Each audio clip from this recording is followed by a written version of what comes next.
Hello বন্ধুরা, কেমন আছো তোমরা? আর আজকে আমি নিয়ে এসেছি তোমাদের জন্য পার্ট 2 ভিডিও। আর যারা যারা পার্ট 1 ভিডিও দেখেছি তাদেরকে অনেক অনেক ধন্যবাদ। চলো আমি প্রথম থেকে স্টার্ট করছি। আর আমি এখন বেরিয়ে গেছি পুরো জগন্নাথ মন্দির দেখার জন্য।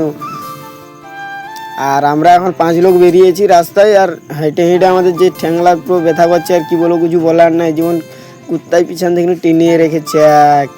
আর আমরা এখন 5 লোক বেরিয়েছি, আমার 3টি কাকা আর একটা দাদা মিলে। আর আমরা এখন অনেকটি এসে গেছি পুরো রাস্তার মধ্যে। আর একটা পিছন আবার একটা কুত্তা আসতেছে।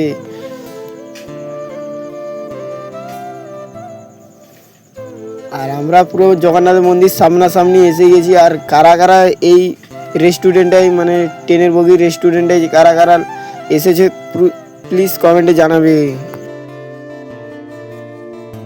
এতটা হাঁটাহাঁটি করে আমরা এখন ফাইল্যান্ডে এখন জগন্নাথ মন্দিরে পৌঁছে গেছি। আর চলো তোমাদেরকে জগন্নাথ মন্দিরটি ফাইল্যান্ডে আমরা এখন জগন্নাথ মন্দিরে পৌঁছে গেছি। আর জগন্নাথ মন্দিরে পৌঁছে এসে তাও আমরা ঢুকতে পারছি না, এখানে গেটে আছে তালা মারা। আর তার জন্য আমরা এখন বাইরে থেকে তোমাদেরকে দেখে দিচ্ছি পুরো ভিউটি। আর পুরো সেই লেভেলে পুরো লাগতেছে পুরো জগন্নাথ মন্দিরটা পুরো লাইটে। আর আমরা দুপুরে আসবো, দুপুরে আমরা ভিতরে ভিউটি দেখাবো। চলো এখন। আর এখানে রয়েছে একটি ছোট্ট দেখে পার্ক। আর যারা যারা আসবে প্লিজ রাত্রে আসবে, এখানে ভিউটি সেই লেভেলে পুরো দেখাচ্ছে। ছবি টবি সব এইচডি কোয়ালিটিতে আসবে। আর আমরা এখন চলে যাচ্ছি পুরো বাস স্ট্যান্ডের দিকে। আমরা ওখানে টিফিন করে দিয়ে তারপর আমরা চলে যাবো পুরো দীঘার সমুদ্রের কাছে। আর সমুদ্রের কাছে যাই আমরা এখন সূর্যগ্রহণ দেখবো। তারপরে আমরা দেখে দিয়ে তোমাদের চলো সূর্যগ্রহণ দেখাতে চলছি তোমাদেরকে পুরো সমুদ্রেতে, মানে দীঘাতে। দীঘার জল কেমন আসছে, যে ঢেউ, সেটি আমি দেখাতে চলছি। চলো থাইল্যান্ডে আমরা এখন দীঘাতে পৌঁছে গেছি। আর দীঘায় দেখতে পাচ্ছেন পুরো দীঘার জলটা পুরো ঢেউর মধ্যে আসতেছে পিছনে। আর আপনারা দেখতে পাচ্ছেন। আর এতক্ষণে পুরো রাত, মানে হালকা রাত হয়ে আছে, মানে ভোর টাইম বলতে গেলে। তার জন্য আমাকে একটু অন্ধকার অন্ধকার, মানে কালো কালো দেখাচ্ছে, ঠিক আছে। আর এমনিতে আমি কালো মানুষ, তার জন্য আরও বেশি দেখাচ্ছে। আর পুরো দীঘার জলটা ঢেউটা আমাকে পুরো আমার কাছে সোজা হয়ে চলে গেছে।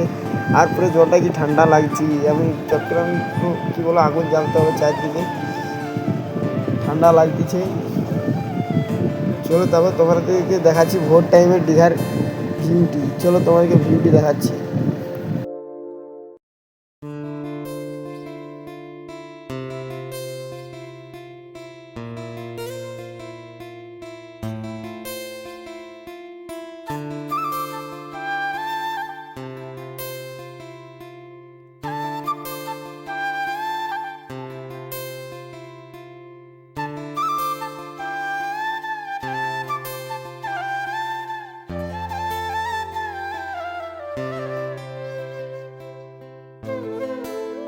আজকে মনে হয় আমাদের কপালে সূর্য দেখার লেখাই নেই কপালে, তার জন্য আজকে দেখতে পাচ্ছেন পুরো মেঘটা পুরো ঘেরিয়ে রেখেছে আকাশটার দিকে।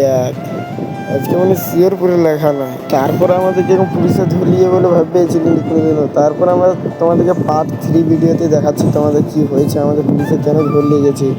চলো তোমাদের পার্ট 3 দেখাচ্ছি। এখান থেকে আমরা মিনি ব্লগটি শেষ করলাম। Bye bye, tata, part 3।